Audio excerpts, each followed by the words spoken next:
Oh no, please, not like this. It's just a game, it's not that bad. No, it's not that. Just one small question. Yeah? What's that? Did we ever close the rocket hatch? No. Why? Oh dear Neptune. Well, Mr. Editor, your friend seems to be recovering well, all things considered. However, there is a catch. No. In fact, he had a very similar reconstructive surgery to yours, and is, in my opinion, quite handsome. Well, he believes it's approximately December 26th, 2022. Not really. You just got to let him come out of it slowly and figure it out on his own. Just like, let him have this one.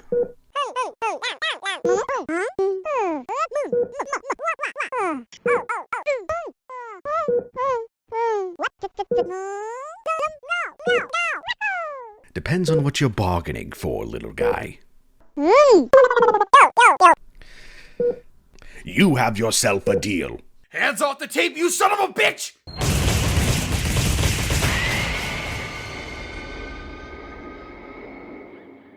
Well, kids, I'm back from a year-long stint at the local medical facility and 6 grueling months of rehab, but I'm back.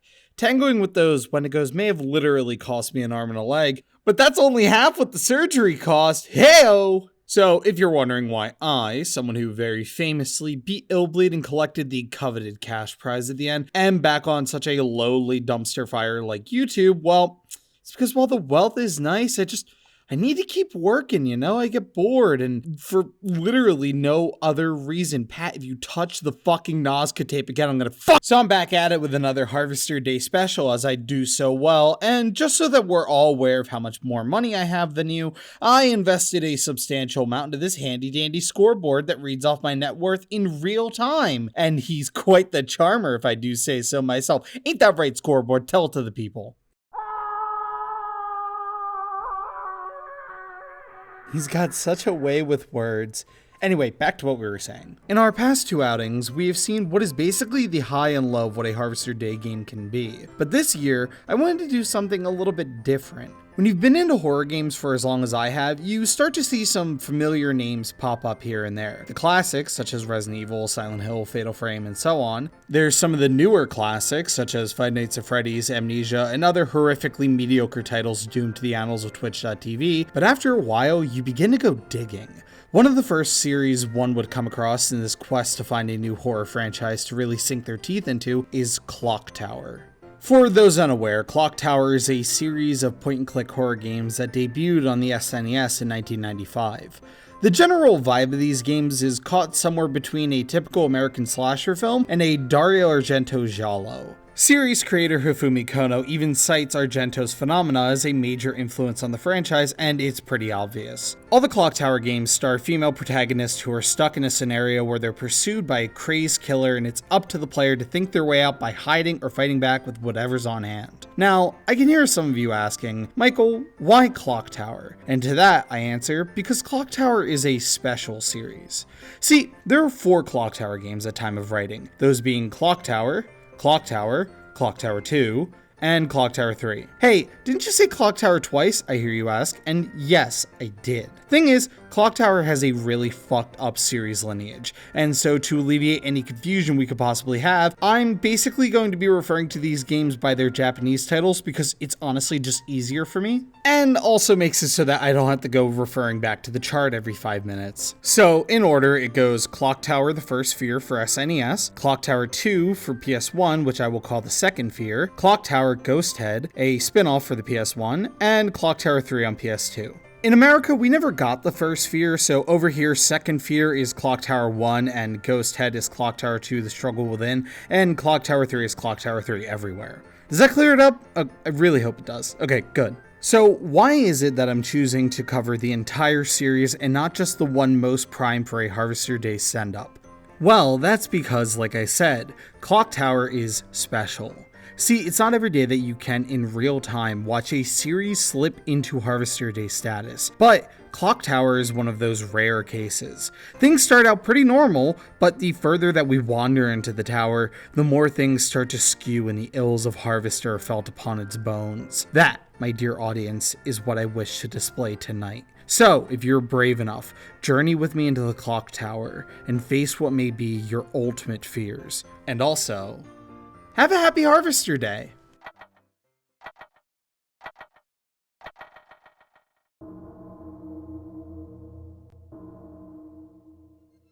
As I was saying, Clock Tower as a series wasn't always Harvester Day bait, as can be seen in its debut entry, The First Fear. If you like my standard reviews and analysis, this section is for you, because First Fear is the most normal out of all of these games. In fact, it's a pretty damn impressive first outing from Human Entertainment, a company that I personally love, so much so that I've decided to put $4 million of my net worth into their financial outings because I have that much faith in them. I am sure this will have no negative repercussions. Right. Human Entertainment are a really interesting company in retrospect because they just kind of did shit and it succeeded in the markets where they needed to. They're a company most famous for giving Suda51 his start in directing games with the Fire Pro and Moonlight/Twilight Syndrome series of games. But even beyond this, they also made a name for themselves with cult titles like Mazurna Falls and obviously Clock Tower. Human Entertainment is a big deal in certain circles, and a lot of their impact on the PS1 can be traced back to the First Fear's overwhelming success in Japan. This game starts with Jennifer Simpson, our little OG orphan, as she's adopted by the Barrows family and taken to their reclusive mansion simply known as the Clock Tower. There is no prize for guessing why that is, but as is customary in horror games, we find ourselves quickly isolated in the manor and all routes of escape are seemingly cut off. As we journey out into the other halls of the haunt, we are shocked to discover that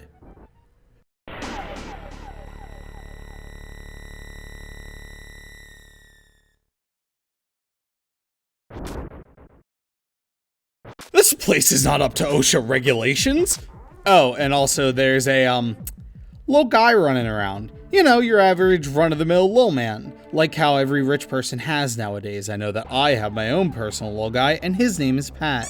But unlike my Pat, this little man has a mission, and that is to fuck your shit up. For now, his name is Scissorman, and he is going to be our bad guy du jour for this game. As a matter of fact, he's gonna stick around for quite a while. If there is one thing this series did right above everything else, it's Scissorman.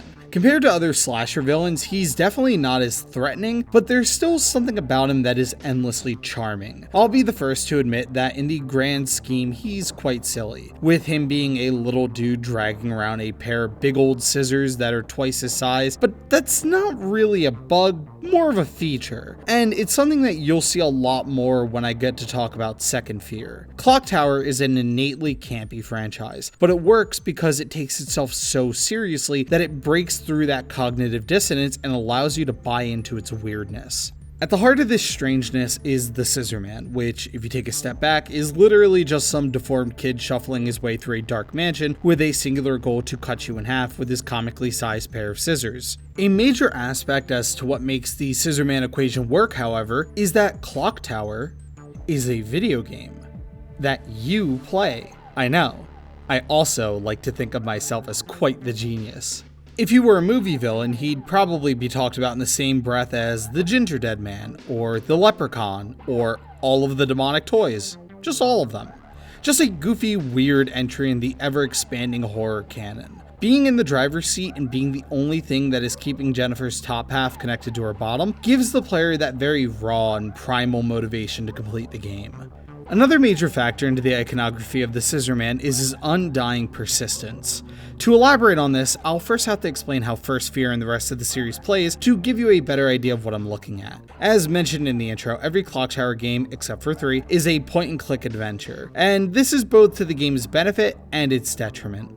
A common examination on the design of classic Resident Evil is that by utilizing things like fixed camera angles and tank controls, it strips direct control from the player, which in turn creates a sense of confinement and a latent uneasiness. While this can be debated, I feel as though it's a pretty accurate reading of what such mechanics do for a player interfacing with a game like Resident Evil, whether it's intentional or not. Now, if we apply a similar reading to Clock Tower, the game is doing that on a whole different level. The indirect control the player has of Jennifer puts you more so in an observer role who is throwing peanuts at her instead of being in direct control, which leads to moments of tension where you're frantically searching for an escape, and also leads to incredibly frustrating moments where Jennifer decides to take the most roundabout path to get to where you designated, and it just so happens she took the Scissorman scenic route and is now going down a detour on Bisection Boulevard. This is basically the most disconnected you can make a player feel, barring just stripping control altogether and just making them shout orders at the screen until the game does what they want. I'll see you in 2024. If you ask me, I feel like Clock Tower being a point and click does a lot for the atmosphere and horror of the games, but as a thing you actually play and interact with, it leaves a lot to be desired. If we compare it to contemporaries of the genre, there's a lot of commonalities, but also some parts where Clock Tower just falls short. At this point in 1995, companies like LucasArts and Sierra had already staked their claim as the big boys of the adventure game genre, a genre that is most notably found on the PC. Which allows for some forgiveness, being that the first Sphere is a pretty big and detailed game shoved onto a small little cartridge. But I can't deny that it lacks the elegance of a LucasArts adventure and definitely skews towards Sierra more often than not. And by that I mean you die. A lot. And it's horseshit. In a Sierra game, let's take King's Quest for example, if you die, it's a quick reload and you're done. Plus, it's normally something rather avoidable. In Clock Tower, you are constantly dancing with death from the word go, which is where I'm able to introduce the main gameplay loop of Clock Tower. Sure, you have the bog standard pointing and clicking to find X key to open Y lock, but occasionally in your travels, John B. Scissorboy will pop up and begin the chase. Chases in the first Sphere are less so escape sequences and more so call and response interactions. Like, you don't necessarily get to choose which solutions will fend off the Scissorman, it's more so like, click bed. Bed wrong, Jennifer dead. At a certain point, it just becomes trial and error, and I won't lie, it's pretty obnoxious. While annoying, it's not really a deal breaker, it's just something that can get old very, very quickly. It's also something that could be said for all the point and click titles in the franchise, but Clock Tower is just really, really slow. And by slow, I mean like ass grindingly slow.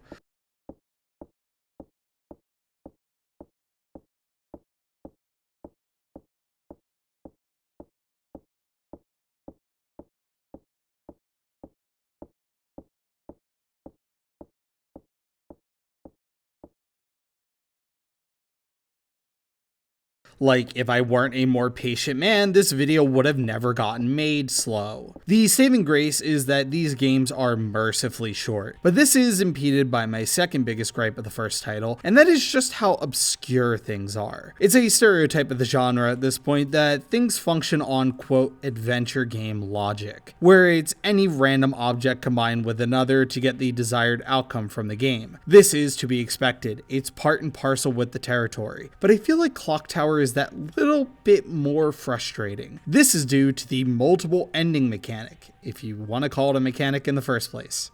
In every game except 3, which is a phrase you better start getting used to, there are multiple endings that correspond to things you did or did not do over the course of the game, and performing certain actions will lock you into certain endings. While this is good for multiple playthroughs, it more or less falls flat because endings don't differ too greatly. First Sphere probably has the widest range of possible endings. For example, my first playthrough I shot for the best ending and believe I got the B ending, which is effectively the same as the A or C ending and is considered to be one of the canonical ends to the first Sphere. But there are 5 other endings just tied to the possible deaths that could befall dear Jennifer over the course of the story. Some of the areas where you can get killed for certain endings are so off the beaten path that I didn't even find some of the rooms in my original playthrough. Like the garage necessary to get the H ending, where Jennifer tells her friends to go fuck themselves and takes the car, but there is a rogue Scissorman in the backseat and you know the deal at this point. It's here that I'd like to walk you through the story of the first sphere, but if I'm being real with you, this game is at best 3 hours long and the story is pretty bare. I do, however, have to give a quick overview of the events so that our next section makes sense, so let's just do a speed run of the major bullet points here. Jennifer and a gaggle of random other children are adopted by the Barrows family, a mysterious and eccentric family that immigrated from England to what we find out later is Norway. Over the course of the journey, we discover the corpse of Jennifer's father, who used to work for Mary, the lady from the orphanage, who's actually a member of the Barrows clan. In his dying memo, it's revealed that Mary had 2 demon children, Bobby and Dan, the most sinister of all the white boys. As we find out, Bobby is the all too familiar Scissor Man who's been running amok this whole time, and Dan is coming right at us. We gotta get the fuck out of here. So Jennifer kills Dan, climbs the tower, kills Bobby, and finally kills Mary, thus getting revenge on her father's behalf and bringing the events of the first sphere to a close. Despite my tone, I want to make it clear that I do genuinely love the first sphere. I find it to be an endlessly fascinating experiment for its time, and it's truly impressive. The amount of atmosphere and life this game exudes in such a tightly knit package is flooring, and for the time, this is probably the scariest game ever made. The amount of real, genuine tension found in every moment because of the overwhelming presence of Scissorman is addicting and really helped me engross myself in the experience. This is one of those games that's best played in the dark with a pair of headphones on, since it does actually use stereo sound to wonderful effect. It's crazy to have a game that functions this well on such old, primitive technology that produces a much better atmosphere than 90% of modern releases. It's clear that the people who worked on this had a firm understanding of what makes horror work. It was all this and more that translated to First Sphere's resounding success, and by that, I mean the game sold, quote, fairly well, which is pretty good for a Japanese exclusive point-and-click that's locked to the SNES. Human Entertainment decided that these sales numbers warranted ports to the PS1 in 1997, where it went on to sell even more copies and hit number 8 on the sales chart. This led to further ports to powerhouses like the PC and the Wonder Swan. Let's go Wonder Swan! Show me where you're at, Wonder Swan Nation! Give me a fucking hell yeah! Wahoo!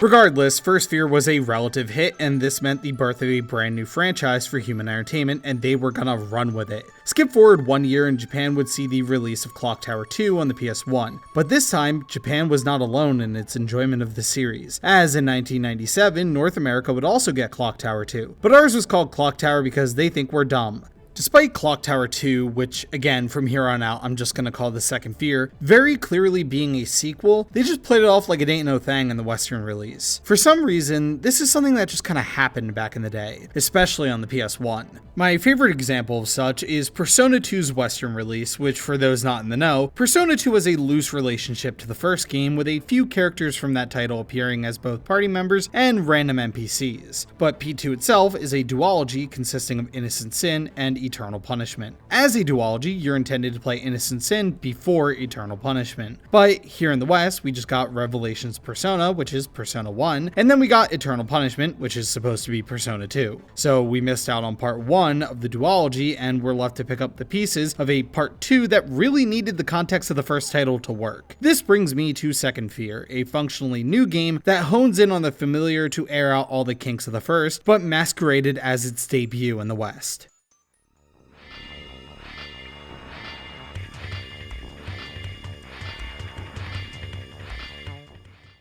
The second sphere picks up about a year or so after the Clock Tower murders and follows both Jennifer and her new guardian Helen Maxwell. The opening of the game focuses on Jennifer's therapy and rehabilitation following her encounter with Scissorman, and introduces a whole slew of fresh faces that I definitely remember the names of and the narrative significance that they hold. Chief among them is Dr. Samuel Barton, the head psychologist at Helen's college and the man in charge of Jennifer's case. Fun fact, Barton is the first playable male character in the series. Since you take control of him for the prologue, this introduces the biggest departure from the first sphere, and that is multiple playable characters. Throughout the runtime of the second sphere, there are 5 different protagonists that you can play as, but with how the game is structured, it's more like 3. In reality, you'll play as Barton, and then have the game split into either having you play as Jennifer and Nolan, or Helen and Stan. These paths are determined entirely in the prologue, where talking to an NPC just once locks you into Helen's route, but talking to him more than once places you in the shoes of Jennifer. Jennifer. Both routes consist of at least 3 scenarios, spanning locations such as the university, the library, some dude Rick's house, and the Barrow's castle. Something I find very fascinating regarding the second fear is how much your choices can actually affect how your playthrough will proceed. A lot of these choices are made in the opening few minutes as Barton. I mean, I already mentioned locking in your character, but the fate of the statue from the first game is also something you can decide. You either hand it off to an expert at the library, or you just pawn it off to that dude Rick since he used to work for the Barrows. This may seem arbitrary, but it's actually incredibly important, because if you forget who you gave the statue to, you can actually end up in the wrong scenario and lock yourself into a failure state. This happened to me because, if I'm being honest, I think I was on the phone or getting my dick sucked or something much cooler than whatever you're doing right now when I decided on who I was giving the statue to and played the entire library section as Helen and got bodied.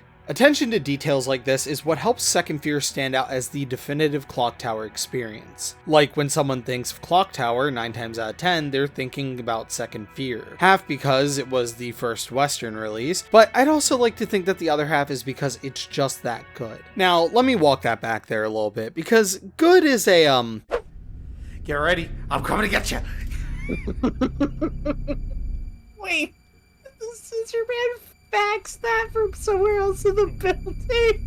The fax is coming from inside the house. Well, it's a strong word. But Second Fear is the closest to fulfilling exactly what the series feels like it wanted to do from the start. It's a tense, point-and-click survival horror game that manages to blend high-octane chase sequences with a slow and restrictive movement scheme to create as much panic in the player as possible. This is helped by the newfound freedom players have in the all-too-familiar chase segments. An issue I discussed in the first Fear is how limiting the call-and-response trial-and-error gameplay is. This feeling is remedied by giving the player multiple options in regards to how they go about hiding or fighting back. Instead of ending up in just the wrong situation and dying, every hiding spot has about 2 charges on it. So if I hide under a bench, I'm safe for now, but if I hide under again, Scissorman will know that I'm there and either try to kill me or just scare me out of hiding. Not resolving the current chase scenario, but also not locking me down and just killing me straight out. It just forces me to go someplace else. This is a twofold solution, as it gives the player more options to solve escapes, but also limits the ability to spam these, which forces the player to think fast as the chase ramps up. This makes chases more dynamic, while also encouraging you to make the most of your environment. I won't deny it either, it also makes a chase easier to resolve. It's a simple equation, really. More solutions equal easier problems. But Human Entertainment didn't just throw up their hands and make chases a cakewalk. You see, a chase is easier specifically because the first chase of a scenario is easier. This is balanced out by making Scissorman encounters more frequent and more aggressive. Instead of functioning off of specific triggers, Scissorman can and will pop out at the most random and inconvenient times possible, which is great for keeping tensions high and means of escape low.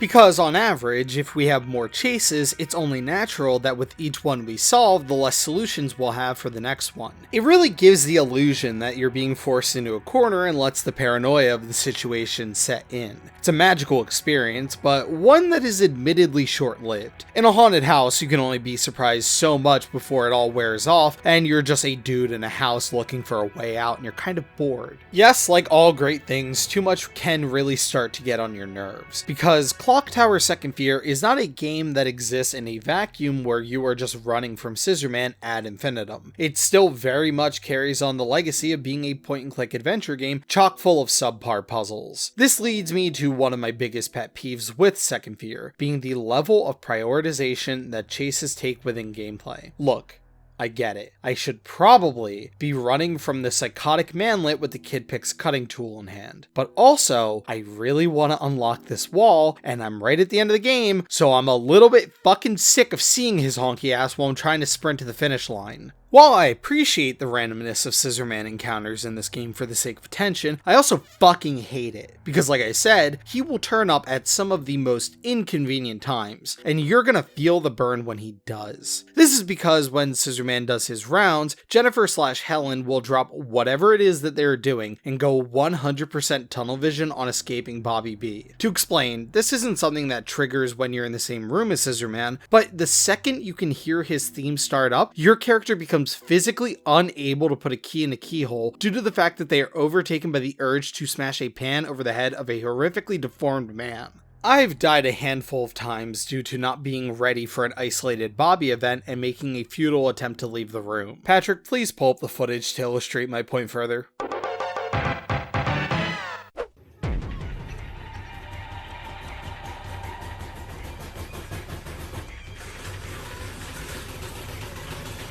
I'll be completely honest, in the gameplay wheelhouse, Human Entertainment definitely made some improvements, but all in all, there's only so much that you can really reinvent when it comes to the wheel. If you liked how the first game felt, there's a non-zero chance that you'll also like this one. But the more noticeable changeover from first to second Fear is not in the gameplay, but is in, well, how it looks. Now, listen, I'm not a graphics stickler. I am no snob by any means. I love how old games look, and more often than not, I value an old game that's trying compared to the most crisp 4K title of today, because there's a certain charm to older titles. Think of like a black and white movie and how they use lighting compared to a big budget superhero film. The limitation creates innovation. Something similar can be said about old games like Resident Evil Remake and its stunning pre-rendered backgrounds, which still hold up today, or Silent Hill 3, which is one of the prettiest games I've ever seen. Now, look at Second Fear. Jesus fucking Christ. Listen, there is no easy way to say this. This game looks like a smacked ass. From the Microsoft Paint-like environments to the proto-Roblox character models, everything about this game is just kind of uggo. To the point where things can be hard to parse. Items on the ground can just look like a fucked-ass texture, which can cause you to overlook things necessary for progression. Personally, I think it has to do with the negative amount of lighting that this game has. Every time I recall what Second Fear looks like, I just see everything in overexposed colors that do very little to build any atmosphere. It's the same vibe I get from lazy Gmod animations, where everything is just fresh out of the tin with no post-production effects dropped in. Another weird part of the animation specifically is that there aren't really idle animations. Everyone is just dead still, and it's hard to know when you're out of a cutscene or have control, but often leads to hilarious moments where two characters are just standing stock still, just mean mugging each other. As unfair as it is to a game this old, this kind of stuff does destroy any atmosphere that they could be going for. This is in direct contrast to the first Fear, which is dripping in atmosphere and moody tones. Comparatively, Second Fear looks like a joke. Obviously, this is because sprite art doesn't really age, but even under that standard, First Fear is a superb example of what good sprites can do for a game's visuals. Second Fear is just insanely off-putting from all aspects of presentation, and by off-putting, I mean obnoxiously frustrating. When I say this, I am mostly directing my anger towards the way that text is displayed. Now, I know this sounds kind of like a strange thing to complain about, but I just gotta. It really bugs the shit out of me. I don't know why, but without fail, like 60% of the dialogue in this game is presented in a way that the very last word of the sentence is just cut off. Imagine if almost every line of dialogue was the Scorpion tank fight in FF7. Like, if I talk to you like this. If I just took a big break before ending my sentences, it'd get really old really quick. But I wouldn't do that to you because I'm a nice gay guy. Fuck! Moving on! The music is pretty unremarkable, mostly because it's not really there. The only time music shows up is during chases, and it's basically the same 20-second loop over and over and over again. But the audio department does have one big winner, and that's the voice acting. Now, I want all of you kiddos out there to be responsible and be adults about this, because laughing at early voice acting in games isn't even shooting fish in a barrel. It's just elbow dropping a dead fish on the dock. It is beyond easy to get a few cheap yucca-puccas from something like this. It's a low bar, even for me. And you know, down by the pier they do call me Limbo Lindy, so it's time for the yearly Steve Mason Memorial Cringe compilation! Yeah, let's fucking laugh at someone's hard work! Fuck them kids! What are you saying? Scissorman is lurking around here somewhere. You're cringe! Scissorman attacked us and we all scattered. Oh, I see. You're cringe!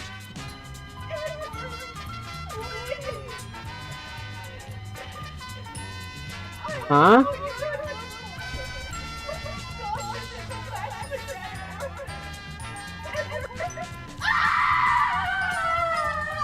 You're cringe!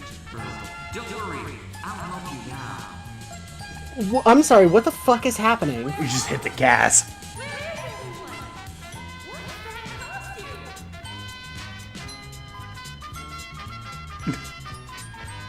You don't get it, idiot. He told me.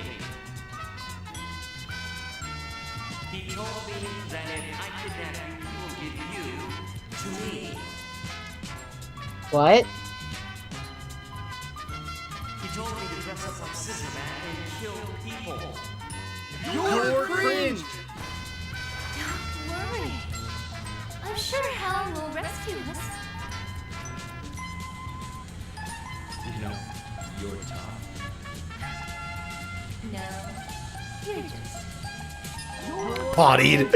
It never gets old. Now that that's over with, I wanted to talk about the fucked ass continuity this game has with the first one. Something to note is the incredibly strange lore that the Clock Tower games share with each other. The first two are directly related, while Ghost Head and 3 share a very loose tie with their predecessors, due mostly to shared names and mistranslations. But if we're looking for tight continuity, First and Second Fear would be the place to look, which is crazy because these games make no fucking sense back to back. Now, admittedly, some of this has to do with the version of First Fear that I played. As I've mentioned, besides the SNES original, First Fear had a re-release on the PS1, which included some extra scenes that made some plot points in Second Fear make a little bit more sense. I did not know this until after I had beaten Second Fear, so the introduction and focus around the new Edward character bewildered me. Edward is like just some goober kid. He just hangs around and people go, "Jennifer, do you remember Edward?" And the player is like, with all due respect, I have never seen this child in my life. I have no clue who he is, and he definitely did not come from the same orphanage as me. And Jennifer just goes,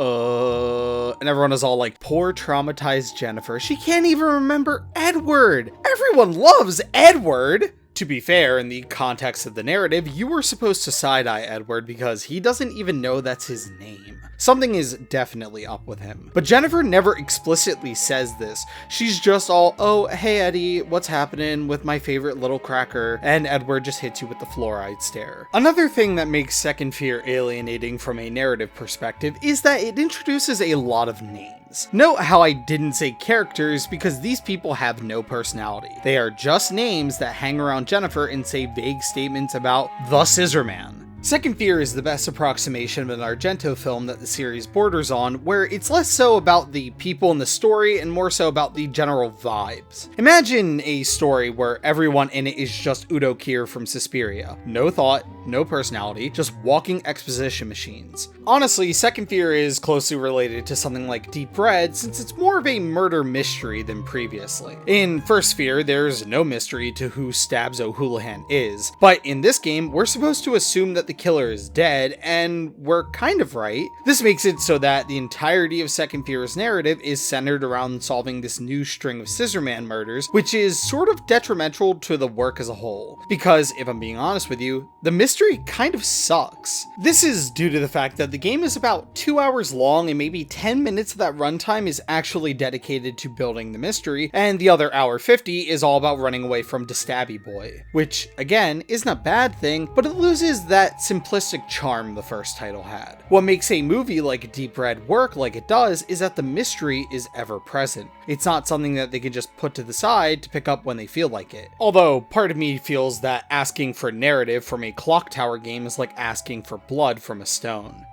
This isn't foreshadowing anything, by the way. So I'm just gonna go over the ending and we can get to the main events. Spoiler alert, that kid that can't remember his name and wasn't in the first game is, shock among shocks, the killer. I'll let you in on how. So in my playthrough of the First Fear, Dan Barrows is a big fuck off monster that chased Jennifer and then she threw a lantern at him and he exploded and died. But in the special re-release of First Fear, that, might I remind you, is a Japanese exclusive, once Dan is Omega owned, a little boy appears from the giant flesh beast. And Jennifer is too good for this, so she goes and ends the game how we saw it. Well, that little guy is Dan reformed, and now he's back to kill people because, I don't know, it's like in his blood or something? Who cares? Honestly, the story is so limply conveyed that I genuinely cannot tell you the whole deal with Dan. The ending of the game just kind of happens. So I decided to cross-reference the wiki, and I want to give you this little excerpt because I think it's total fucking bullshit. Also, I just want to preface this by saying that the way this is written makes me feel as though it was Google translated from like Japanese or something, because it makes no fucking sense, so please bear with me. He, parentheses, Edward, then decides to become the new Scissor Man and starts starts calculating murderers, who isn't above using the weaknesses of people for his benefit. He uses Sam Barton's desire to gain knowledge of the psychology of murderers, Harris Chapman's twisted love for Jennifer, and, according to Hifumi Kono, Kei's pedophilic desire for Edward. What? Where the fuck was any of this motivation in the game? Like, okay, Barton is obsessed with the case, that makes sense. Harris being an ephebophile is, a choice. I guess I didn't really get that, but hey, you know, subtext is a valid form of text. And Kei being a pedophile is literally Hifumi Kono talking out of his ass because that woman has no character whatsoever, so he needs to go do a lap and write this shit out. This just reads like a fandom trying to reach for depth where there is none. This game doesn't ever really go there. It doesn't give Edward a reason to do this and then tries to hang random shit on him like that counts. It's like if in Friday the 13th, Pamela Voorhees killed kids because she knew that their parents voted for Jimmy Carter. Like, I guess it's a motivation, but it's incredibly loose and lazy. This is where I take a strange aside to appease my editor, because I'm fully aware that this bugs the hell out of him. But I just gotta say, and I'm gonna be brave here, and I hope you all applaud me for this. The baby girlification of Scissorman sure is something, and it's something that I gotta fucking address. An incredibly small subsect of people really want to sexy man the Scissor Man. And it's here that I step in and would like to remind everyone that both Scissor Men, both of them too, are little kids. They're like 10. Stop that shit. Fucking knock it off right now. Get some help. Get a fucking job. Seek employment. Honestly, I don't have much to say about this aspect of the fandom in like a, you know, analytical sense. I just wanted to bring it to your attention so that whenever you think about Clock Tower, a little ooh-woo goes off in the back of your mind. You're welcome for that, by the way. Actually, you know what?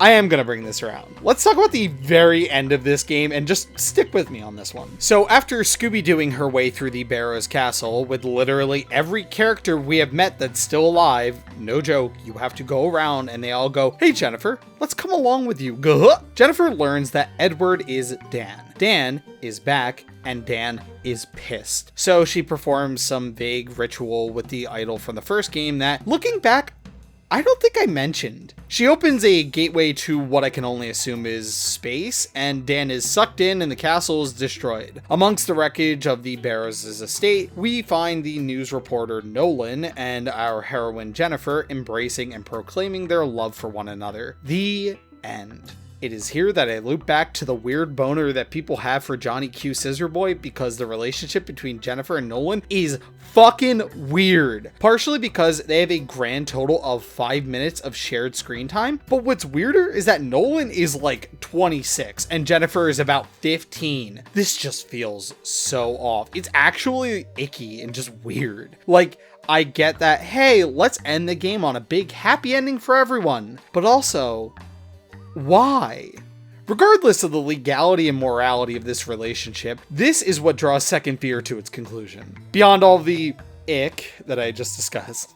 Oh my god, I just vomited. Besides all the ick that I just discussed, I love Clock Tower Second Fear. Like I said, if you think of Clock Tower, 9 times out of 10, you're thinking Second Fear. Despite not having the stunning presentation of the original, it brings a lot of the nice quality of life changes to the series and sold astoundingly well. So much so that every member of Human Entertainment was afforded a 100,000 yen bonus. Kono humbly attributes some of the success of the game to how closely it released to Resident Evil, since that game made the PS1 the definitive survival horror console of the day. Almost a year after its release, we saw it come over to America on October 1st, 1997, and it received moderate praise and a similar level of success. Like I've been saying, Clock Tower is a niche franchise, so small victories carry the series. It's selling as well as it has for 2 games in a row is a massive win for Human Entertainment, and for investors like me.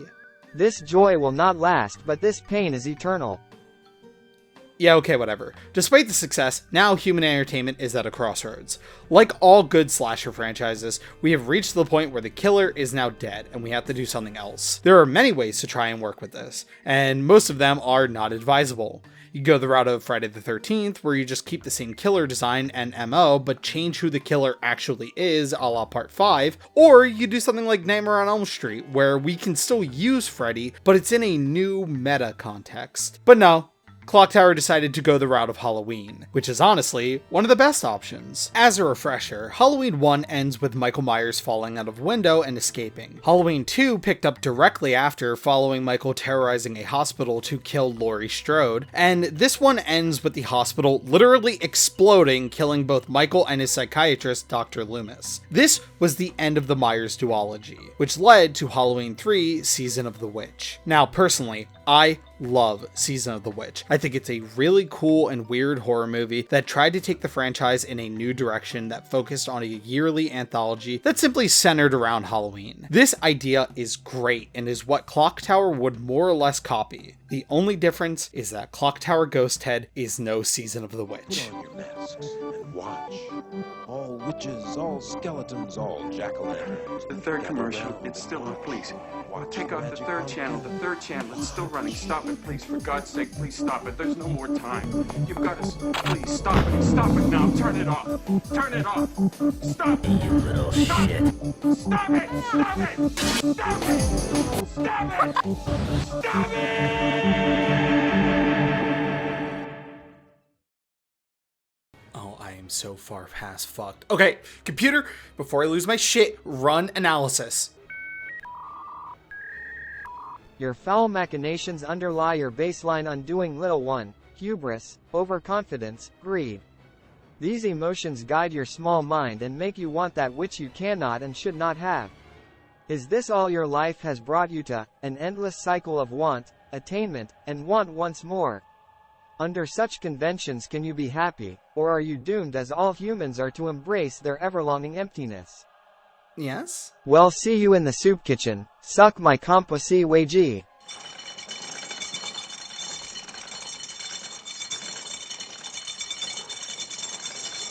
Okay, you know what? Hold up. I take it back.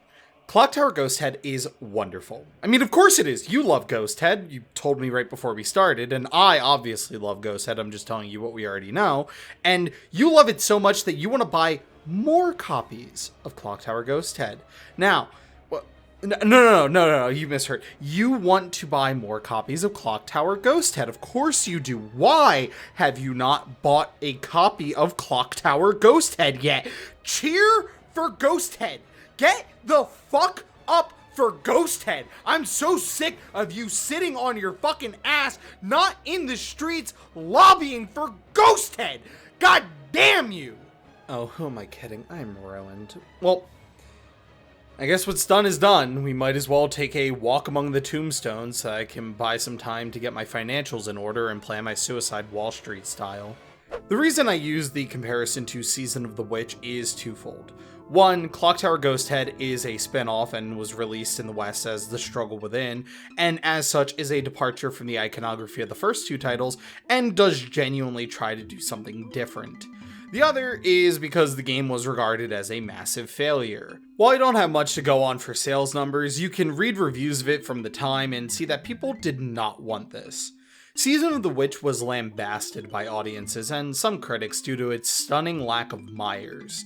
As the years tick by, new audiences and those who immediately dismissed the third entry of the Halloween series returned to it with an open mind and found a fun and interesting film. This is because Season of the Witch is a good movie that has some flaws. Clock Tower Ghost Head just fucking sucks. From Nitro Rad to Stop Skeletons from Fighting, the online disdain for Clock Tower Ghost Head is probably more well known than the actual content held within. You could say this creates quite a struggle for me to talk about Ghost Head objectively. You know, struggle within. That's a good joke. Take that with you and tell your mom. She'll get it. Eileen always had a good sense of humor like that. Genuinely though, it is very difficult to go into a fresh playthrough of Ghost Head with an open mind. Tales of this game's quality haunt it more than 20 years after its initial release. So why is that exactly? What about Ghost Head gets people so heated? Well, truth be told, it could be one of a million different little things. The wonky controls, the nonsensical puzzles, the hostile game design, the convoluted story, the abysmal voice acting. What happened here? Tell me, Aunt Catherine. Or the downright ugly visuals. All of these and more create a thoroughly unpleasant experience through and through. But aren't all these things complaints I had about the last two games? Well, yeah, actually. See, When I went into Ghost Head, I was expecting a genuine disaster of a title. Something that just shits its pants not even 2 seconds out of the gate. Yet, I don't come to you with the rantings and ravings of a 5th-rate AVGN, but of someone who's just genuinely beat. I've played a lot of bad games. I've played funny bad games, I've played boring bad games, but Clock Tower Ghost Head is a soul-sucking void of an experience. Despite the game only being about like 7 hours long, playing it feels like I'm trapped in time prison. Look, a lot of things have delayed this video's production, but none more than the fact that I just did not want to play Ghost Head. Part of me questions if this is actually a problem with Ghost Head itself, or is it fatigue from marathoning the series in the manner that I have? The answer, like most things in life, lies somewhere in the middle. As I become more experienced in the framework of the series, I find myself disappointed by the lack of improvements made to quality of life features going from First and Second Fear to Ghost Head. The series has long-standing issues that they just didn't seem too keen on addressing in the spin-off, and their inclusions make playing it all the more frustrating. Compounding this is the litany of baffling decisions made in regards to how Ghost Head is designed. I can give you some of the basics right now, but to go more in depth, I might have to talk about some story things. Clock Tower is a series that always erred on the side of cryptic bullshit to solve its puzzles, double so if you want to make it out with the best ending possible. Ghost Head takes the bar of cryptic nonsense and raises it from the level of hoo-ha and brings it all the way up to the stratus of tomfoolery. We have officially hit maximum tomfoolery, people. This is not a drill.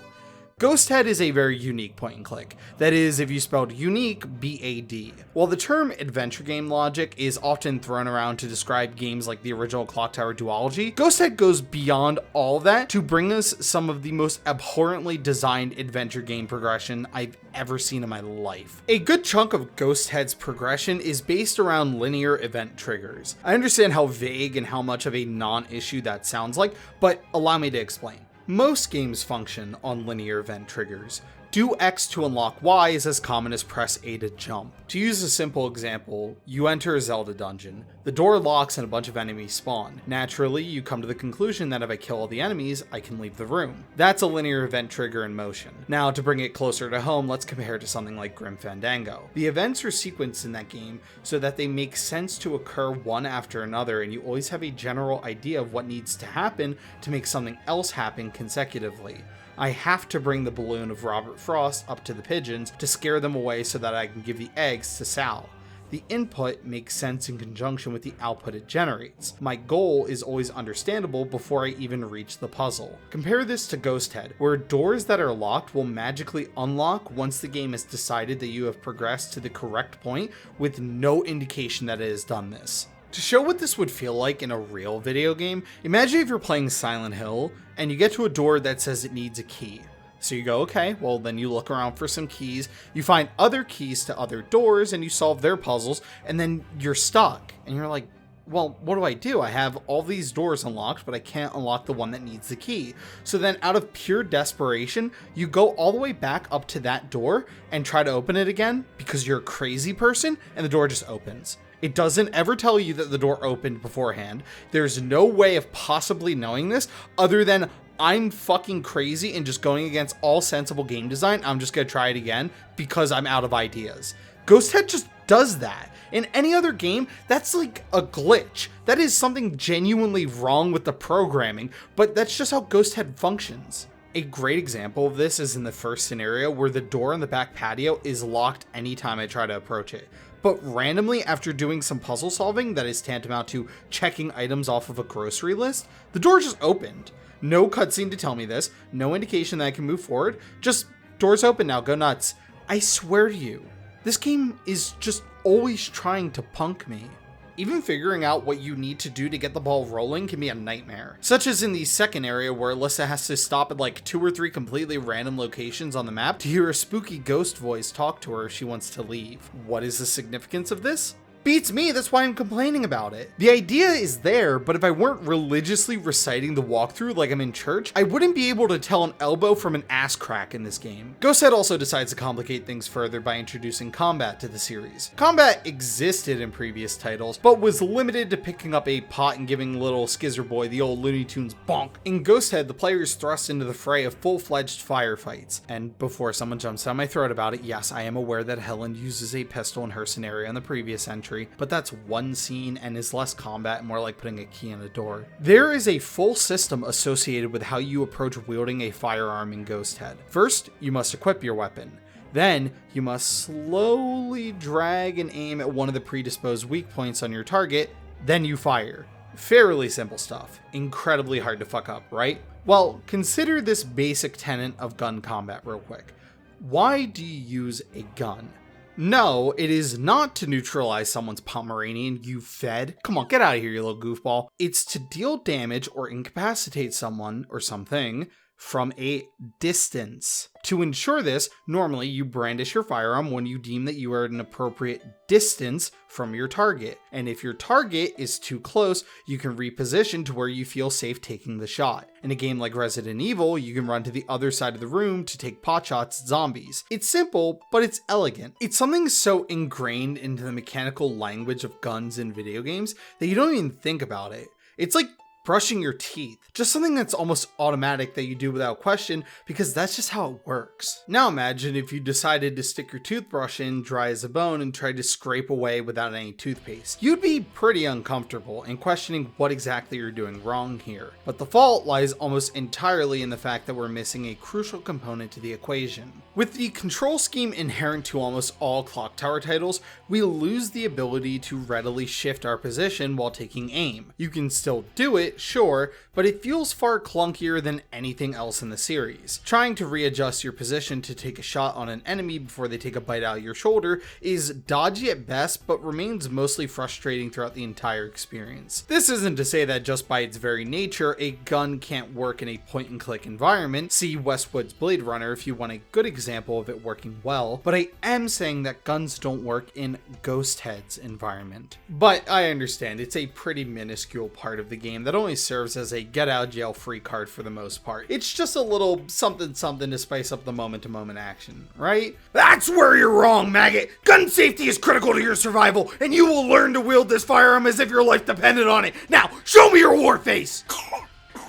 In all seriousness, if you do not know how to use a gun by the end of scenario 2, you're just stuck there until you learn. Because for some reason, you're thrown into a sequence where you have to shoot hordes of the same 3 zombie models until the game decides that you've been a good boy this year and grants you passage. Something I want to note is that this bit takes about 3 to 5 minutes to complete, but it feels like a millennium. I have raised a family in the time it took me to complete the world's worst turret section. Personally, I could write a thesis paper on this small bit, but I got places to be and I'm already predisposed to heart conditions, so I'll cut to the chase and address the elephant in the room. So the gun combat sucks as we've established, but it goes so much further beyond just being bad mechanically. The way you even get to the state in which you can open fire is a whole nother can of worms, and to explain it, I have to start a little diatribe into the story. I'm very sorry. Ghosthead takes place separate to the previous 2 titles, outside of the fact that Alyssa's original last name is the same as Helen's, and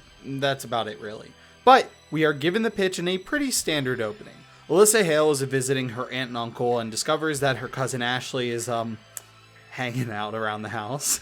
And her younger cousin Stephanie is possessed and going full Joker mode. And not Heath Ledger, we have a category 4 Leto on our hands. During her exploration of the manor, Alyssa loses her amulet that she keeps on her at all times, and the audience is introduced to the lone bright spot of Clock Tower Ghosthead, one Mr. Bates. Bates is the split personality of Alyssa and manifests himself as a standoffish, cold, and brutal fighter who has no time for anyone's crap and often resolves his problems by just punching them. Bates is a genuinely entertaining presence and the only thing that keeps this game from being memory hold forever. While I could extend this video a minute or 2 by playing his hits, I want to get down to brass tacks so that we can move past Ghosthead, because I really don't like Ghosthead. Bates fucking sucks.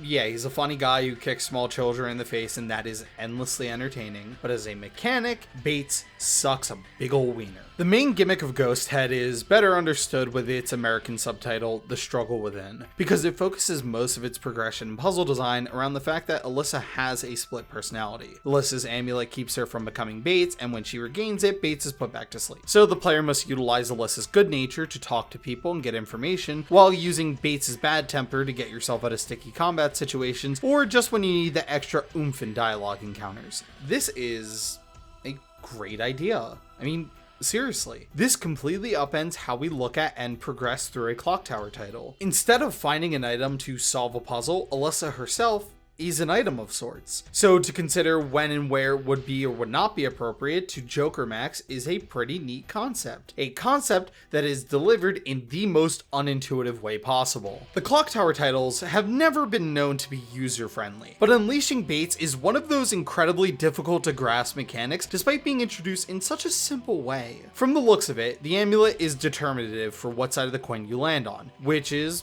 half true. Yes, having or not having the amulet determines what personality you have, but in the same way that a shifter determines what gear your car is in, it's all about how you go from one to the other. To assist, I will lay out the right way of doing this mechanic and the wrong way. The right way is, as Alyssa, I put the amulet in the big pot and become Bates, and then I can pick it up to become Alyssa again. The wrong way is I put the amulet in the big pot, walk 4 screens over, get hit by some random enemy, and then I become Bates. No prizes for guessing which one Ghost Head chose. This is such a head scratcher because it feels like they knew what they wanted to do with the concept and then asked, now, how can we just kneecap this in every meaningful way? It's just the whole oeuvre of the experience, just right there. And you know what? I'm not finishing Ghost Head. Section's over. Fuck it. It's done. Why? Why am I not finishing Ghost Head? Fuck you, that's why. What? What do I gotta look forward to in the next hour of this gameplay? Pat, show me.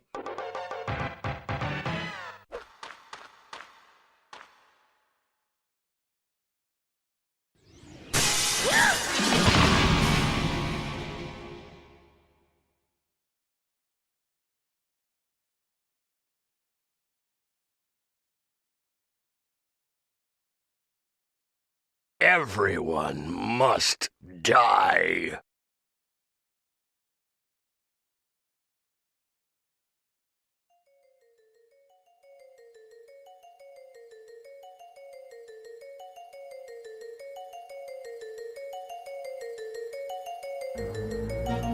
Oh, fucking lovely. Great. I'm broken, I gotta play this shit. No, go next, I don't care. Ghost Head is a bomb. A big, stinky, wet bomb that may or may not be made out of feces. Jury's still on that one. But what is it that the big, stinky, wet bomb that may... Oh, wait. Jury's getting back to me, hold up. That is definitely made out of feces represent going forward. As I alluded to previously, most of my issues come with the fact that I feel no innovations have been made for the better in this title. This feels like the backwash of Second Fear, which already was a little bit of the backwash from First Fear. By the end of the millennium, this just wasn't gonna cut it. I had said repeatedly that Human Entertainment was not a money-making machine, but they did fine. They got by. With the failure of Ghost Head and the exorbitant cost of their biggest release yet, Mizurna Falls, humans saw the end of the road fast approaching, and by the year 2000, they were no more. I, as of right now, broke, destitute, exceedingly handsome, am in the same position as the Clock Tower franchise was at this time. This dangling state of limbo. Where am I to go? Who will buy this wonky ass franchise and take me into their loving arms?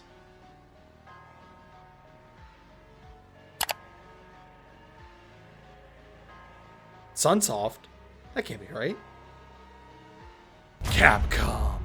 So we finally meet. Okay, since I, a genius of investing, decided to last minute pull all of my money out of Human Entertainment and solely put stock into the success or failure of Clock Tower as its own entity, we still have a shot to make it big. All we need is for this one to be a banger. And folks, this is the one I've been waiting for.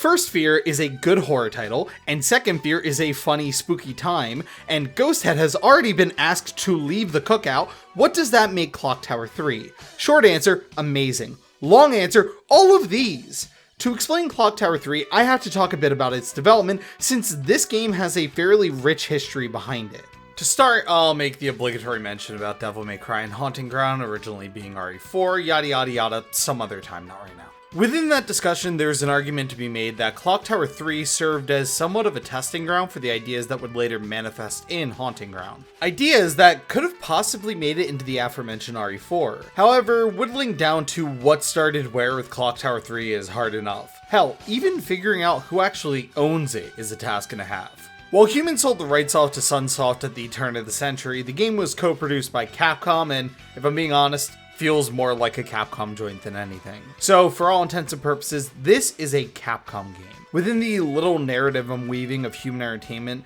Capcom is like the anti-Human Entertainment. Not an antagonist per se, but every wrong turn that Human made, Capcom made the right one. Resident Evil was survival horror. It sold like hotcakes, seeing numbers that Human could only dream of. Late 90s, early 2000s Capcom was a goddamn hit factory. So much so that they were willing to take chances on pretty much any and all projects. Some were destined for the limelight, like MVC2, while other games thrived as cult hits, like Killer 7, a game headed up by ex-Human alum Suda51.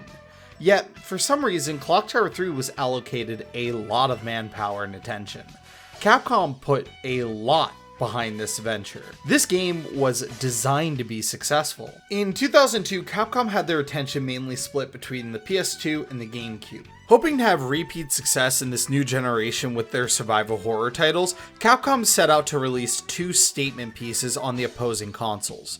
For the PS2, we have our Subject Going Forward, and on the GameCube, we had Resident Evil Remake. Remake came out in March of that year, while Clock Tower 3 closed out the holiday releases for Capcom. If there were ever a wider gap between the tone and audience of two games in the same genre, I would be shocked. Remake is a very serious and haunting game. It took a lot of aspects that worked well with the PS1 titles and doused them in the most intense and dread-inducing atmosphere ever seen on the GameCube and any other console up until that point. Clock Tower 3 has you fighting clown siblings wielding giant scissors while doing magical girl transformations. We have officially left Kansas, my friends. Clock Tower 3 is the most Harvester Day game to ever Harvester Day. In an alternate timeline, this holiday will be called Clock Tower 3 Day. Thank God it's not. They don't pay me enough to produce an extra syllable all willy-nilly like that. If Remake redefined the atmosphere for the PS1 Resident Evils, then Clock Tower 3 says, "Aw man, fuck all that bullshit," and pops a mean-ass wheelie while driving off into the sunset. And for that, I love it. Look, cards on the table. While the original two Clock Tower titles are interesting and well put together games,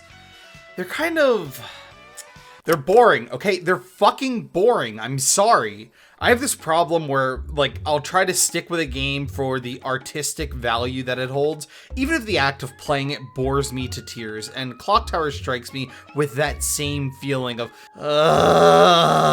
I appreciate them for what they are and think very highly of them as games, but if you put a gun to my head and said play a Clock Tower title right now, I'd pick 3 every day and never fear the bullet again in my life. Simply put, Clock Tower 3 is magnetic. It is the bastard son of a dozen maniacs, and goddamn does it feel special. The game has this insanely loose and kinetic energy both in its gameplay and its cutscenes. So often during my playthrough, I was laughing so hard I'd just go lightheaded. It was a good time, and barring in mind the one major thorn in my side, I'd willingly go back in for another run through. So what exactly is Clock Tower 3? Well, it's a lot of things, and one of them, shockingly enough, is cinema. Now, I don't mean this as a pretentious, "this game is like a movie" statement. I mean, literally, the game was directed by famed Japanese filmmaker Kinji Fukasaku, herald of such films like Tora Tora Tora, Battle Royale, and a handful of Yakuza movies that I have never seen nor heard of because I'm from New Jersey and my second language is baseball. Fun fact, Clock Tower 3 was actually the last thing Fukasaku released before his death in January of 2003, almost exactly a month after this game was released. With all due respect to the man, this is one of the best things to make your last will and testament. Clock Tower 3 is something that on paper would seem like the most boring and pretentious Sony exclusive ever made. Just close your eyes and imagine it with me. A horror game about a young girl going through this stage in her life where she's finally maturing into a woman, and it's all brought to you by this famous director that only those who are really, really in the know. This game is important. This game means something. Except Clock Tower 3 is none of these things. Everything I said, yes, is what Clock Tower 3 kind of is, but Fukusaku really brings this energy to it that elevates it beyond anything you could imagine. For being an old traditional filmmaker, he brings so much life to Clock Tower 3. You can definitely tell that these cutscenes had a film director at the helm, because they're just so lively and full of energy. Characters are always moving around, the camera is perfectly framing the action, the vibe of every scene is clear and conveyed unambiguously, which makes the whole story flow together despite its frequent strangeness. Much like the past titles, the story is not much to write home about, and for what it's worth, here's a ranking of each game's narratives for posterity. So in the relative sense, this is a good story, but it's also completely batshit and makes no sense. The pitch goes that you are Alyssa. No, not that Alyssa. She has been memory holed, and we don't talk about her. You are Alyssa Hamilton, a very plucky, very British 14-year-old who comes home to her grandfather's manor the day before her 15th birthday. She soon discovers that instead of her grandpappy and mama hanging about, we got this greasy goober mucking around and doing weird stuff. After some light investigation, Alyssa is whisked away back to 1942, right smack in the middle of a bombing run on the streets of London. It is here where our main gameplay loop is laid out for us. The manor serves as a hub area where Alyssa finds different portals that leads her to different points in history to fight what are known as subordinates. A lot of terminology is going to be thrown around, so let me just get this straight to avoid any confusion. Alyssa comes from a long line of what are known as rooters. Think just a magical girl between the ages of 15 and 20, sworn to defeat what are known as entities, who are immortal troublemakers who infect the minds of people and drive them to become horrific murderers. Those people are called subordinates. And finally, an entity is someone who eats the heart of a rooter at the peak of their power. Also, they have to be a blood relative. Got all that? Okay, moving on. As Alyssa wanders the streets of London, she runs into some spirits of the dead and discovers that she has the ability to reunite them with keepsakes to allow their spirits to pass on fully. An idea I assume was cribbed from Echo Knight, but who am I to judge? After some more bumbling, Alyssa is confronted with the first of several subordinates, the Sledgehammer. It is here that Clock Tower 3 begins in earnest. Since subordinates act as the muscle for an entity, it is their job to relentlessly pursue Alyssa and try to kill her at all costs. Now, for something both familiar and yet completely alien to veterans of this franchise, direct control. Yes, if it were not already extremely apparent, Clock Tower 3 controls a bit different than its predecessors. This is possibly the biggest selling point of this title. Look at me guys, I'm finally a real-ass video game that you can play. With this new control scheme comes some new issues, and most of them are not exactly exclusive to Clock Tower 3. First off, I just gotta put my foot down and say it. Tank controls. They kick ass. I love tank controls. If there's one man out there who will bat for tank controls, it's me. And if you disagree with me on that, I am going to mail you a with the word filtered written on it. Tank controls serve a very important role in survival horror games with a fixed camera. They always ensure that movement is as clear as possible. You know what I hate? When I am running down a hallway and at the very end the camera switches last second and I do a nasty 180 because the game has decided that focusing on what used to be my face but now has swiftly become the back of my head was mission critical at the moment. Clock Tower 3 does not have tank controls, and therefore I am sending it to hell. Goodbye.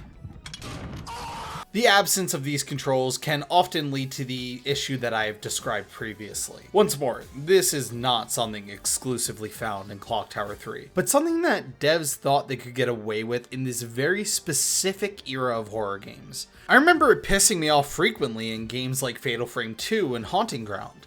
every time I see this, it's almost a guarantee that I'm gonna harp on it. It's just one of those things where I can see the vision, but also find it endlessly frustrating in its execution. As for that familiar thing I mentioned earlier, the fact that Van Hammer over here is barreling towards us muttering, "Elisa!"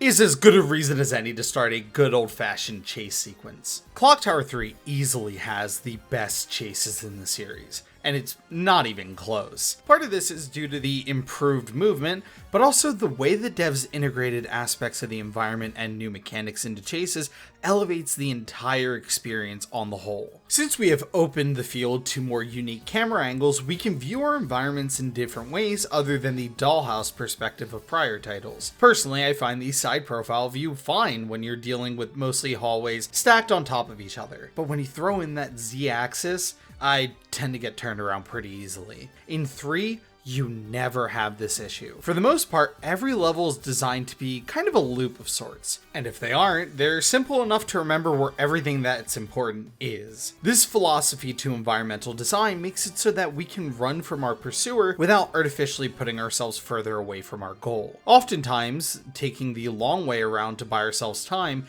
is the correct answer. This makes it so that when we're about to solve a puzzle and end up being caught in a chase, we aren't frustratedly looking around for the nearest pot like in previous titles, but instead we have to think fast and invent a new way around whilst keeping our original objective in mind. It feels tense to try and find a way out of a chase while not becoming overbearing. A good point of comparison from a similar title is in Haunting Ground. I am of the opinion that Haunting Ground is fairly overrated, and a major contributing factor to this egregious take of mine is that the chases are flat out bad. It feels like every hiding space Fiona has is actually not as good as you would expect it to be, which in turn just drags the chase out longer and longer, artificially extending playtime as you go. This is until you finally find a good hiding spot, get to safety, only to then poke your head out and hear that goddamn music all over again. I streamed Haunting Ground for a clean 5 hours and only made it through the first chapter because of how frequent and frustrating the chases were. For context, my final playtime on Clock Tower 3 was about 4 hours. The difference between the two is simple. In Clock Tower 3, the chases are a way to build tension and force you to learn the level inside and out, while in Haunting Ground, the chases are there to waste your fucking time. Another major difference between the two is how they handle damage. Understandably, not many people think about damage in survival horror games.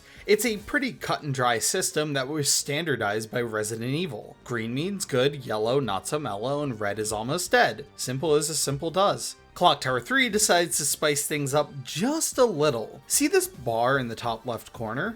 Notice how it's empty, and your gamer brain almost automatically tells you that empty equals bad. Well, actually, this is what full health looks like. Because in this game, health is not exactly what this bar is tracking, but instead it's showing us our panic level. As Alyssa is attacked, she will start to panic more and more up until she reaches a full out panic attack, where the player loses direct control of her as she sprints off into whatever direction she's facing. You can still influence where she's turning, but be sure that wherever she's going, it's far away from here. Occasionally during these crisis moments, Alyssa will freeze up and you have to start mashing to get her going again. It's shockingly intense when you're in the moment trying to scramble away from old Sackface and the Scare Pair. The way that getting hit works is, Alyssa will panic if she's even swung at. Notably, the hit does not have to connect to cause a panic, but if she does, she'll fall down for a second and get back up. If Alyssa is panicking, then one good hit is all Subordinate will need to take her out. That is, unless you're holding one of these funny rocks that'll tank a hit for you. Overall, I find this to be a pretty solid system that works really well within the context of the game. I like how you aren't dying for a health pickup at any moment, since all Alyssa needs to do to lower her panic meter is just stand still and calm down. She also can take some lavender and use a little aromatherapy to soothe her nerves in a pinch. This is good for managing your panic in a chase, or in one of my favorite inclusions in this game, while hiding. Like before, Alyssa can find certain points where she can strike back at her foe with improvised weapons, or she could simply hide until they leave. In situations like the latter, if the killer enters the room, Alyssa will quietly begin to panic. And if you haven't been managing her mental health adequately, she'll give up her hiding spot and sprint right out the door. The game is very clear on telling you this, so don't be afraid to pop some lavender to avoid detection. Back to the game itself.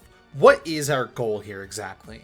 Alyssa quickly discovers that the victims of whatever killer she's facing have to be put to rest, and she must confront their murderer and send him to soul jail. The former is done by carrying out their last wish or giving them something sentimental, kind of like the random spirit she finds around the level. But how does she take on these hulking juggernauts out to get her, you ask? Simple. How does any magical girl save the day? Look, HR said I had to wear the magical girl fit if I wanted any ad revenue this week. Just bear with me. Yes, for some inexplicable reason, Clock Tower 3 goes from a tense survival horror game into a very clunky third-person shooter, arena fighter thing. I'm just gonna say it becomes a very clunky thing. Admittedly, the first time you see a fight like this, you get pretty hyped. This shit is awesome! This shit is so fucking cool! This is just so buck wild that I absolutely adore it. It's something so random and yet so ballsy that it just forces itself through any sense of cognitive dissonance and becomes cool as fuck. The presentation here is beyond stellar. Having the killer's stats pulled up like he's about to hit a dinger at Citizens Bank Park while the length of their sentence is funneled into their health bar like they're a Kingdom Hearts boss is something that just feels right. It's really hard to explain this. Either it works for you or you're just missing out. Yet if I am to be 100% honest with you all, this is the weakest part of the game by far. The battles are either way too easy or just annoying. The basics are, you shoot a magic arrow that can be charged up to produce a chain. The way you win are by taking cheap pot shots and whittling down your adversary, or by nailing as many chains in different directions as possible to lock the subordinate's movements down. It's actually kind of fun once you get into it, but certain bosses like Scissor Brother and the final boss have really obnoxious projectiles that are just not conducive for the movement scheme that you have. It's not challenging, they aren't like a test of reflexes or timing, it's just nonsense. I find that to be one of the worst feelings a game can produce. One where I'm faced with a part that feels like going to your aunt's house for the weekend. It's not hard, just frustrating and something you have to get through. Things like Blitzball or the Boggly Tree. You know, segments you look at and go, ugh, fine, and try your best to keep your head down and get it over with. If I were to sit here and talk about these fights on an individual level, it'd get really boring really quickly because they're all pretty much the same thing of learning their gimmick, then getting in a position where I can stun lock them by tossing hyper dingleberries from across the stage until they tap out and I'm allowed to move on. However, there is one fight I do want to make very special mention of. The final boss of Clock Tower 3 is without a doubt a top 3 worst final boss in any game I've completed. In some games, you have your difficult battles against an antagonist that has been built up for the climax. Your Virgil 3s, your Sephiroths, your Jubileuses. Fights that carry a certain weight and feel like a bow being put on the entire experience to test everything you've learned up until that point. Then you have big middle finger fights like the last song in Drakengard 3, which are the complete opposite of the above mentioned bosses. Something that is just so left field and out of nowhere, they almost have to give a chuckle at the brass balls it would take to put that on a finished game and send it out. Finally, you have the worst of all, the others. Finales that just miss the mark and hollow out the experience by ending it off on a mediocre or forgettable fight. Personally, I relate to these kinds of fights. Ask any woman I've been with and it's all smiles on Space Mountain until the ride breaks down at the top of the hill and begins monologuing about why Silent Hill shouldn't have ever been given to Westoids. I kid, of course. Women don't acknowledge my existence, but that's how I imagine something like that would go. I look at dog-ass fights like Darcy Burroughs and say, yeah, that's me, for real, for real. The fight absolutely boggles the mind, because by all standards, it should be a rollicking good time, which is what you said about me, Jenny, you whore! Where was I? Oh yes, so despite being a good fit for a final encounter, why do I despise this boss so thoroughly? It's because he's fucking horseshit. Darcy has almost the exact same kit as Alyssa, but with the caveat that he's faster than you, stronger than you, smarter than you, can make $1 quicker than you can, has a solid 401k, and can play Come Sail Away at the company Christmas party, and everyone loves him unlike you. This motherfucker spams out fireballs like he's that mean 8th grader you knew that would spam Hadokens and steal your quarters. The issue is threefold. 1, his projectiles are far too fast, and Alyssa is far too slow. In fights, you are given the ability to duck in order to avoid some projectiles, but Alyssa ducks at the speed of prolonged erosion. A duck to Alyssa feels more like a suggestion than an action, and God help you if you mess up the timing. The second reason this fight falls apart is related to something I mentioned earlier regarding the camera. Since Alyssa moves relative to where the camera is pointed, you have to adjust which direction you move your stick with that in mind. Now on the surface, this may seem pretty standard, but take a look here and I'll show you what I mean. For most of the fight, the camera is in this kind of side profile view, and I tend to move up and down with a little bit of a diagonal input to compensate. But this becomes a problem when I try to shoot the boss, because when you enter firing mode, the camera snaps to an over-the-shoulder perspective, and when you're done, it snaps back instantly. Call this a skill issue or user error, but I found myself more than once popping off a shot, seeing that another is coming right at me, and trying to move my stick left or right instead of up and down, resulting in a fat orb to the face. If you weren't aware, this feels very bad. It's like I'm being cheated almost. Something about the way the camera is working against me in this arena that is far too small with a big hole in the middle of the stage, it just feels awkward. This isn't even a problem in the rest of the game either. Look at this stage from the Corroder fight in Chapter 2. It's wide open with lots of room to get around his projectiles and even use the environment to block some of his shots. Finally, the third nail in the coffin is Darcy's move list. While his projectile is far too fast for you to reasonably dodge and pop off a meaningful shot, the rest of his arsenal is pretty wacky to boot. It's not a deep move list, but it's enough to get my blood pressure up to mention it. I already mentioned the orb that puts a chain on Alyssa, but then we have the damage over time puddle that always seems to spawn at the exact perfect position at any given time. It's almost too perfect. I want to tear apart this game from the inside and learn how it decides where to place the puddle, because it's either right under you when you do something like duck or shoot Darcy, or it's right where you're going to be if you're trying to dodge. Lastly, we have his melee attacks, which consist of a grab, which I don't think I was ever hit by, and a sword slash that happens if you get too close. So where's the problem, you ask? Well, it's how these moves interact with each other to create aggravating game states that upset me exactly. Take this clip for example. I get hit by an orb, then a puddle forms under me. I try to run and then get yoinked by the chain and I get caught in the puddle. Then, while struggling, I get hit by another chain. Then, the animation for being yoinked is still playing, so I get dragged down, and when Alyssa gets up again, I get smacked by strike 3 and proceed to windmill dunk my controller in the dumpster. I'm gonna scream. I'm gonna fucking scream. I'm gonna shoot up a Walmart!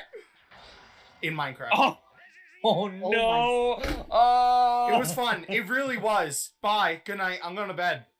No, You know, there's something special about falling in love in summer. This is, for all intents and purposes, not fun. It is a blight on this game, and something that I want to address up front and then go back to talking about the parts I like, because something you have to understand is, up until the literal last 5 minutes of Clock Tower 3, this game is a blast. Chapter 1 was a great statement piece about the intent of what this game wants to do and how it's going to go about doing it. And Chapter 2 serves to capitalize on that even harder. This chapter follows Alyssa in the 1960s hunting down a killer known as the Corroder because he's a wily little scamp who likes to dissolve old ladies in vats of acid. Like I said, this is just another really strong area of the game that focuses on a series of rooms that feel open enough to warrant exploration, but just claustrophobic enough to unease me. What sets this chapter apart, however, is a very specific moment towards the midpoint where our killer is revealed, and let me just show you. Albert? Are you here, Albert? Mother, what are you doing? I told you you shouldn't wander around outside by yourself. I came to tell you that dinner's ready, and I told you that you don't need to be worried about me. Your old mother may have dicky eyes, but she's not on her last legs yet. You just concentrate on your work. Anyway, what is it you're making this time? Some new toy that'll have the local kids agog, I bet. Actually, I've been busy making this. Albert, what's this? Winter's coming, and I don't want you catching cold, wandering around outside. I've been making this in my spare time. How is it, warm enough? It's lovely. So warm and soft. Thank you. Thank you so much. That's enough playing happy families. You make me sick.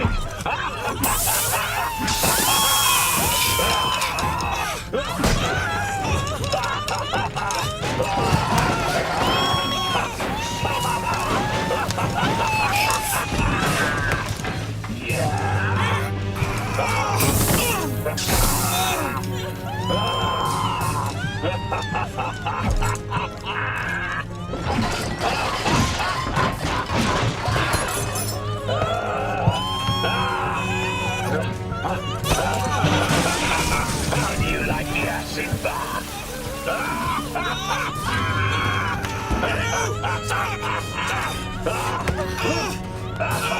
Now may you both be blinded and search for each other in vain for all eternity.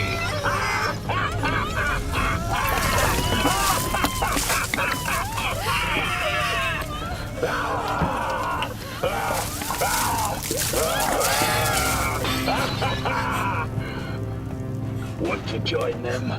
I hear the acid's lovely. Now, from an emotional standpoint, this sequence is horrifying. It's a madly chaotic cacophony of destruction and din that ends in a dishearteningly quiet manner. Now, let me show you my reaction to this scene. Uncut, that is. Yeah! Oh my god! The fucking Fartinator! Oh my god! Woo! Let's go! He's stinking on him! Let's go! Oh my god, no! The fucking Stinkinator's here to fuck up Christmas! Grandma, no! Oh my god! Jesus. Bro, Alyssa, we have to get out of here, bro! Dog, what the fuck? He's just too...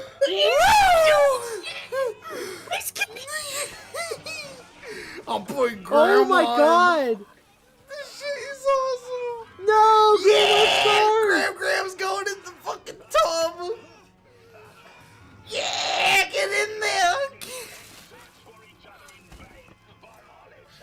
Yeah, this shit is crazy. What I told you the fucking Fartinator comes Oh my through. god! I know! This shit is crazy! Holy shit! Oh my god! Yeah? Yeah? See why this one's the good one? This shit is fucking crazy!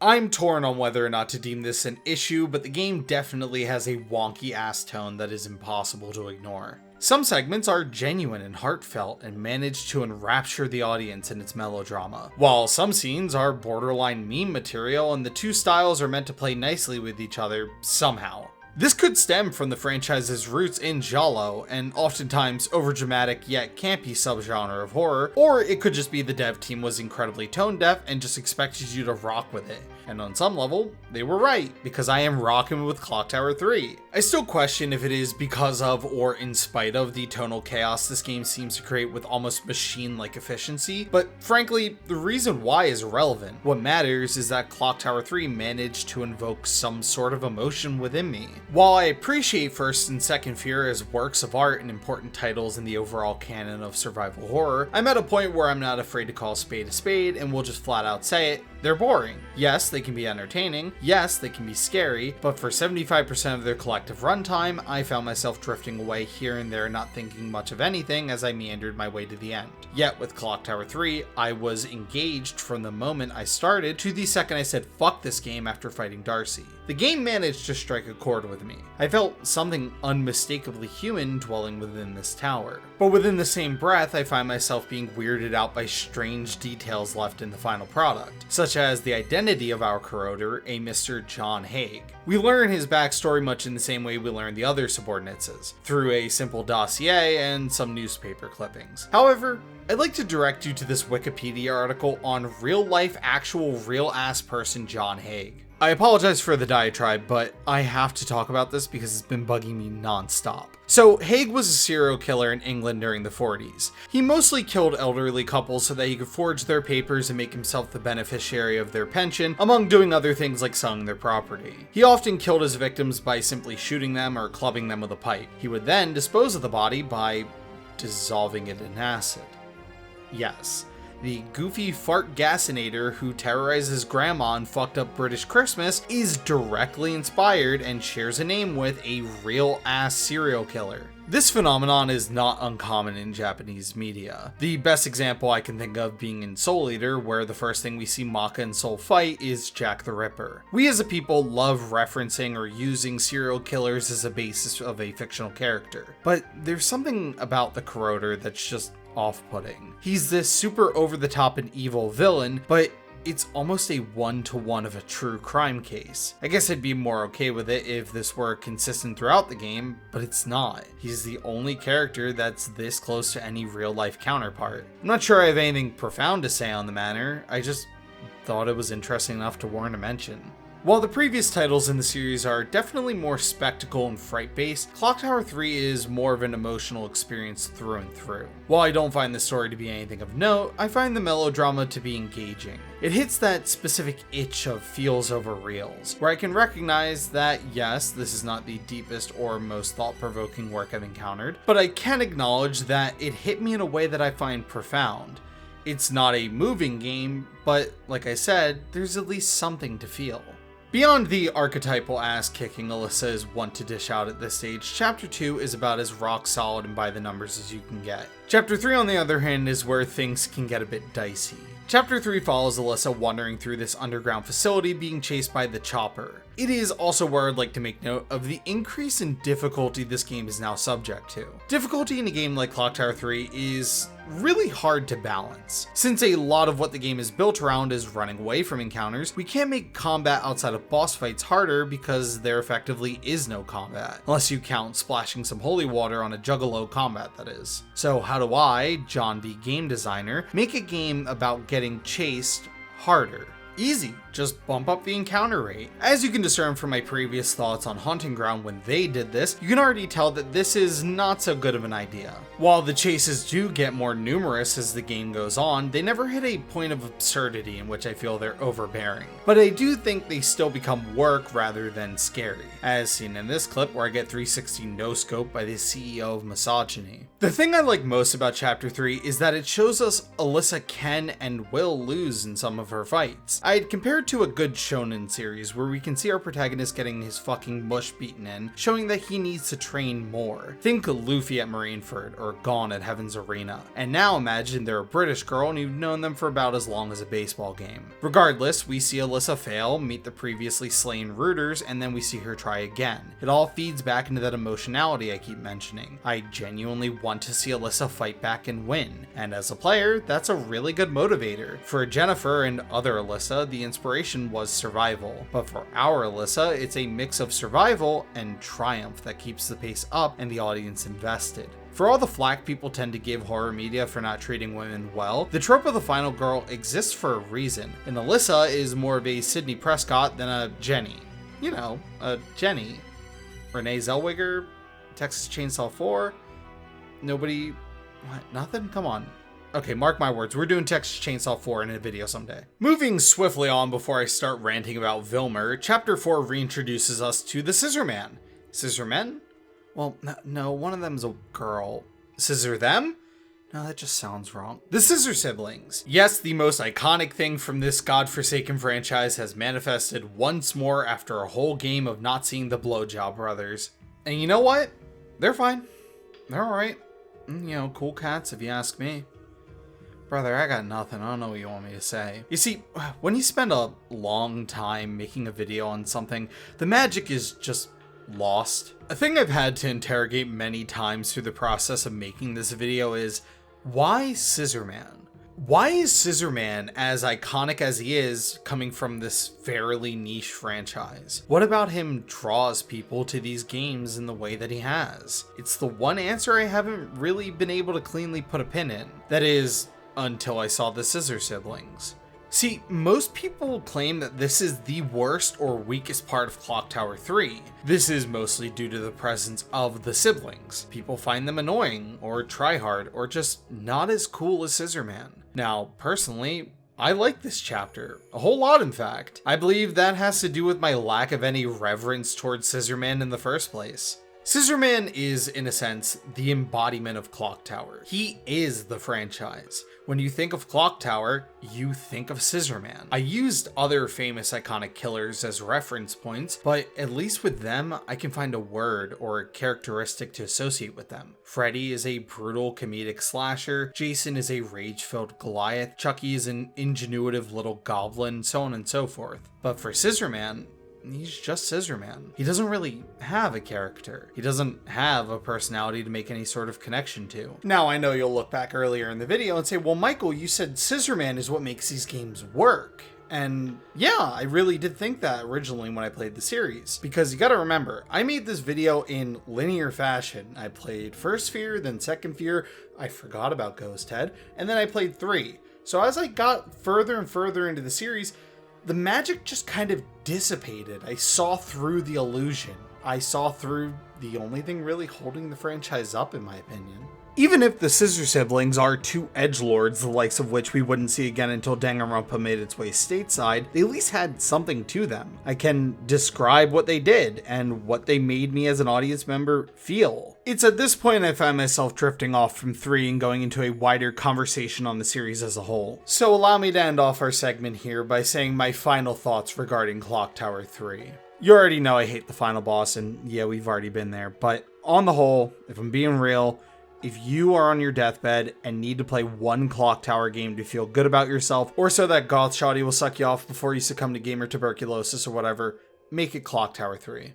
It is easily the most charming, exciting, scary, and genuinely enjoyable game out of the bunch. I had an absolute blast while playing it, and can see myself returning to it once I get that really specific urge to play something spooky, janky, and just want to have a downright good time. I speak to you now, a very different man than I was some, 9 months ago. The difference, you ask? I hadn't played the Clock Tower games. But now, I can definitively say, as an expert in the field, these games are alright. Look, I don't intend to wax poetic more than I already have thus far, but Clock Tower was a very interesting franchise to think about, and as I discovered the secrets to its mystery, I felt its luster fade more and more. I talk about Scissorman as an effigy to the franchise because the more you know about him, the less interesting he becomes, much like his games. Is that to say I didn't enjoy my time spent with the series? No. On the whole, I enjoyed playing and talking about the games as they are, but I do think it would be intellectually dishonest not to talk about the bad that goes along with it. Frankly, while First and Second Fear were successful and are still well-revered games, I don't think I'll ever find the urge to revisit them in my lifetime. I talk at length about the differences in a connection that I have to 3 than I do the rest of the series, and that is something as a, I guess a critic, if you want to call me that, I find to be profoundly important. I could sit here all day and talk about the inner machinations of certain mechanics in First and Second Fear, but I can't pretend to get joy from it. I've said it before, but believe it or not, I don't like talking about things I don't enjoy or even just lukewarm on, because at the end of the day, I have to be the one who writes about it or experiences it. The exception being if the thing was so gut-bustingly awful that it warranted discussion. But here we stand. 4 games down and at the end of our prolonged Harvester Day. At the top of this video, I wanted to discover what makes a franchise devolve into Harvester Day bait. While First and Second Fear are far too competent and clean to be in the running, and Ghost Head is actually too awful for consideration, the clear and obvious choice for Harvester Day candidacy is 3. So what happened between First Fear and 3 to make the series obtain such a dubious honor? Truth be told, it's because the series grew a soul. Clock Tower felt like a horror made to prove something, made to show that video games can do what movies do almost to a cynical degree. Whether that's the intent or not, I obviously cannot prove, but that's the impression that I get. So I find it funny that Clock Tower 3, a game made mostly due in part to an icon of Japanese cinema, would outdo them all by being the most video gamey of the bunch. Clock Tower as a cinematic horror franchise had legs, but as games evolved, it was clear that the series couldn't keep up on a presentation level, and so they just simply fell behind. That is, until 3 brazenly decided to just be itself. No imitations, no bullshit, 100% the real deal, and by God, it worked. It worked so well, I believe that I might just be able to get out of this one. Of course I will. I mean, Harvester Day is a magical day. It's not a holiday built for my suffering. It's a day to celebrate genuine effort of weird artists. Something just that nobody could love. Something that's so beautifully cursed that we have to appreciate it. It's a time to reflect on titles and experiences that everyone threw away, except weirdos like you and me. It's a time to get together and acknowledge that, hell, we may not be perfect, but at least we try, and god damn it, we have each other. Really, it strikes a chord with me, you know? It gets me worked up even though we might be past the time of the season. So, show me the fruits of Mr. Fukusaku's labor. Clock Tower 3 was supposed to do numbers in the range of about 450,000, so show me how well this game sold, god damn it. Oh, I'm never getting out of here, am I?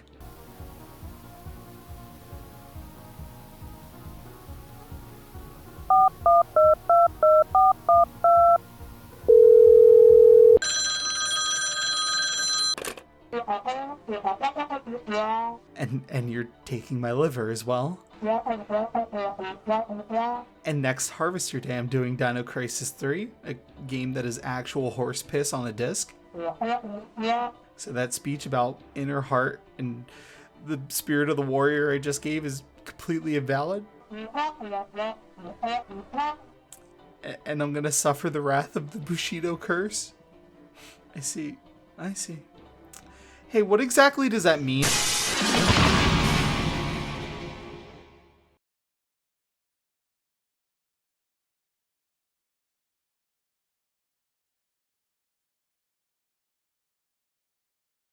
Everyone must die.